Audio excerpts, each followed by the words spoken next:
અમદાવાદ કહેવામાં તો smart city છે, કારણ કે અહીં એએમટીએસ બીઆરટીએસની સાથે સાથે મેટ્રો પણ દોડે છે અને આગામી સમગ્ર શહેરમાં દોડતી પણ થઈ જશે.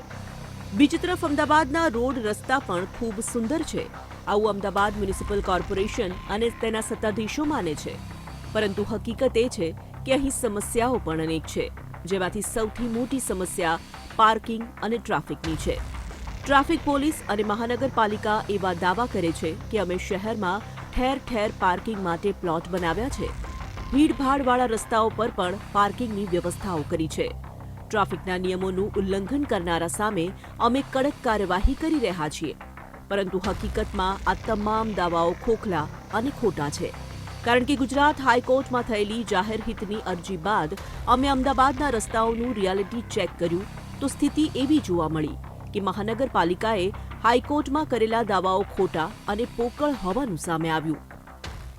અમદાવાદ શહેરમાં ટ્રાફિક સમસ્યા સર્જાતી હોય છે, પાર્કિંગ પોલિસી કરવામાં આવી રહી છે તેવા દાવાઓ કરવામાં આવે છે, પરંતુ વાસ્તવિકતા કંઈક અલગ જ શહેરમાં જોવા મળતી હોય છે. અમદાવાદમાં પાર્કિંગ પોલિસીના નામે પોલમપોલ હવે નજરે પડતી નજારો છે તે જોવા મળી રહ્યો છે. અમદાવાદમાં બેફામ રીતે વાહન ચાલકો છે તે પાર્ક કરવા પડે વાહન તેવા પ્રકારની સ્થિતિ જોવા મળતી હોય છે, કારણ કે મોટાભાગના વિસ્તારોમાં પાર્કિંગની સમસ્યા એક મોટી સમસ્યા હવે બનતી નજરે પડી રહી છે.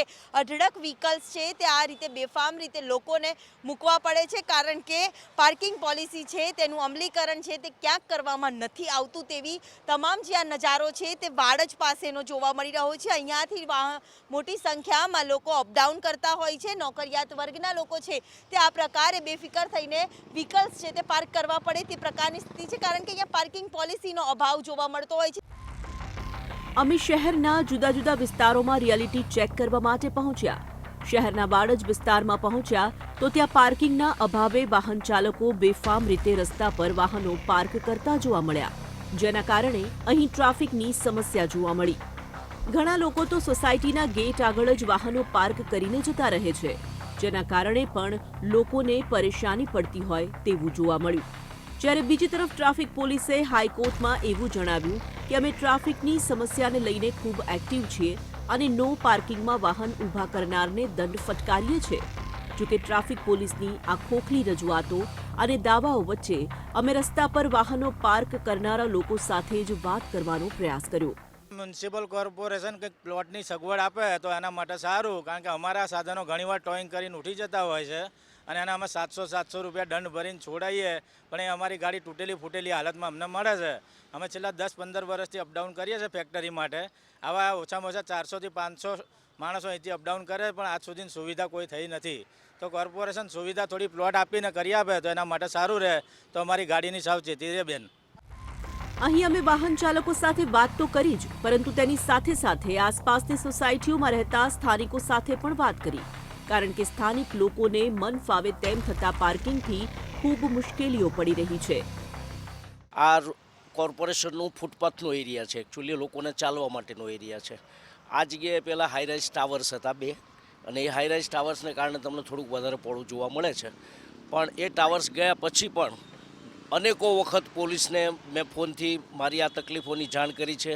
અહીંયા આડેધડ પાર્કિંગ થાય છે, સામે હોસ્પિટલ્સ છે, એ લોકોની પાર્કિંગની કોઈ વ્યવસ્થા ન હોવા છતાં કોમર્શિયલી એ ચાલી રહ્યા છે. અને એ લોકોના પણ જે કે દર્દીઓ પેશન્ટો આવતા હોય છે એ બધા અહીંયા મૂકીને વાહનો જાય છે. સવારથી સાંજ સુધી મારે અનેક લોકોની સાથે એમને રિક્વેસ્ટ કરવી પડે છે, વારંવાર એમને વિનંતી કરું, હાથ જોડું, તેમ છતાંય કેટલાક લોકો આ તમારી જગ્યા નથી, આ કોર્પોરેશનની જગ્યા છે, આ સરકારની જગ્યા છે. અમે વાડજ બાદ રિલીફ રોડ પર પહોંચ્યા. અહીં પણ પાર્કિંગની સુવિધાના અભાવને કારણે ટ્રાફિકની સમસ્યા જોવા મળી. જોકે અહીં વાહન પાર્કિંગની સુવિધા ન હોવાને કારણે સ્થાનિક વેપારીઓને પણ ખૂબ મોટી મુશ્કેલી પડતી હોવાનું સામે આવ્યું, કારણ કે ટ્રાફિક પોલીસ પાર્કિંગના બહાને વાહન ટોઈંગ કરીને જતી રહે છે અને વેપારીઓએ વારંવાર વાહન છોડાવવા માટે પૈસા ભરવા પડે છે.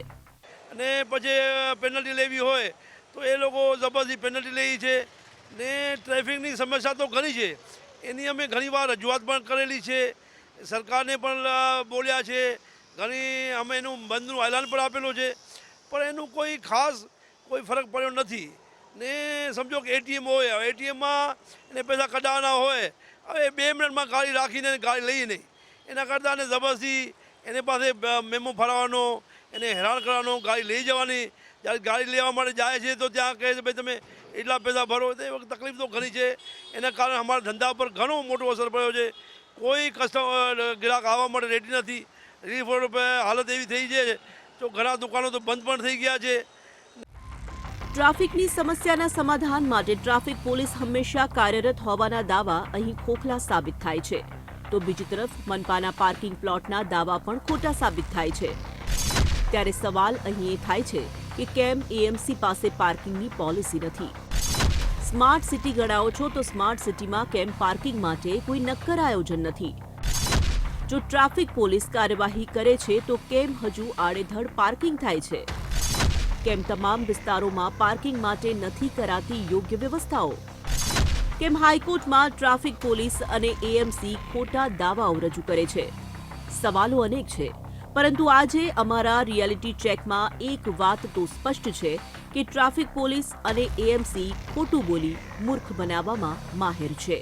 સ્માર્ટ સિટી અમદાવાદ શહેરમાં વાહન ચાલકો બેફામ થઈને ફૂટપાથ ઉપર વાહન પાર્ક કરી રહ્યા છે. તેમ છતાં પણ પ્રશાસન દ્વારા દાવા કરવામાં આવે છે કે બેફામ વાહન ચાલકો સામે અમે કાર્યવાહી કરી રહ્યા છીએ. તેનો આ બોલતા પુરાવા છે તે વીટીવીટી સ્ક્રીન ઉપર તમામ કેદ થયા છે. ત્યારે હજી પણ પાર્કિંગ પોલિસીના અભાવના કારણે, પાર્કિંગ વ્યવસ્થાના અભાવના કારણે વાહન ચાલકો આ પ્રકારે બેફામ થઈને વાહન પાર્ક કરી રહ્યા છે અને જનતામાં પણ એક પોલિસીને લઈને રોષ છે તે જરૂરથી જોવા મળી રહ્યો છે. કેમેરામેન અજય પટેલ સાથે દિવ્યા ચૌહાણ, વીટીવી ન્યૂઝ, અમદાવાદ.